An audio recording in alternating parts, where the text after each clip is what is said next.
Roy Adams, in the flesh, only in Detroit. Well, hello class.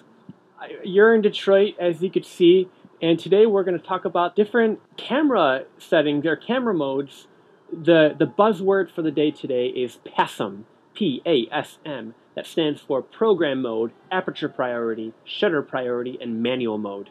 First up is Program Mode. Imagine, if you will,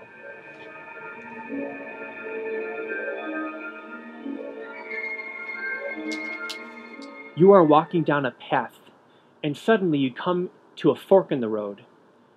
One path, called Aperture Lane, is where you select the aperture and the camera selects the shutter speed. The other path is called Shutter Lane, and that is where you select the shutter speed and the camera selects the aperture. This is what P mode does. You select one of those two, and then the camera selects the other one. Next up, we have Aperture. Imagine, if you will,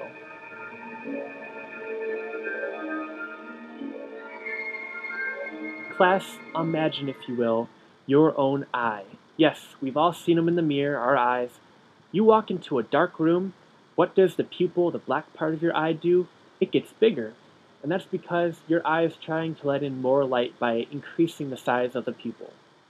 On the other hand, when you walk out from a dark room into the bright, beautiful outdoors, your pupil, or the black part of your eye, gets smaller because your eye doesn't need to let in as much light in order to see normally.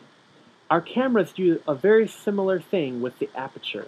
When the aperture is bigger, like f3.5, 2.8, 1.8, 1.4, the aperture increases in size to its largest size, or almost its largest size, and it lets in more light and has a shallower depth of field.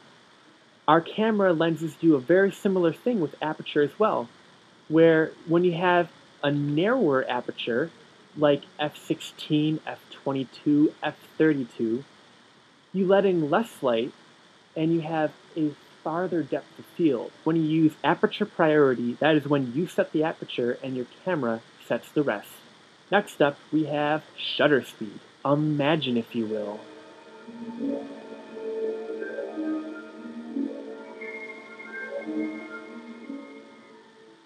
you're looking a little pale, you want to get some sun, so you go out to the beach and you lay out in the sun. You end up falling asleep.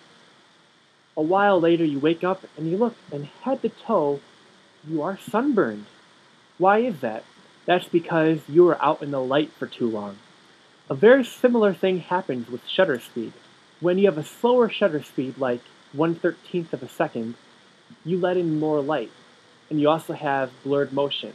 The faster the shutter speed, the less light you get because you've been in the light for less time, and you freeze motion, like 1/250th of a second. And with shutter priority, you select the shutter speed and the camera selects the aperture on its own using the light meter. And finally, we have manual mode. Imagine, if you will,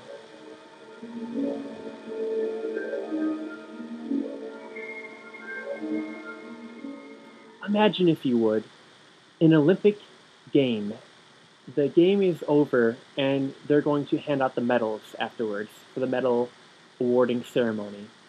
And you have that platform, and the person standing at the very top of the platform gets the gold medal, or Santa's hat, for lack of having gold medals laying around. That person who gets the gold medal in photography is the person who uses manual mode, because manual mode is where you figure out the aperture, you figure out the shutter speed, and you figure out the ISO all on your own without the camera deciding any of that for you.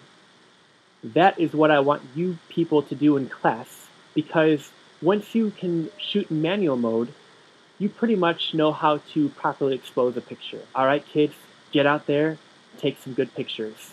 Wait. Give me all your money. I like doing that.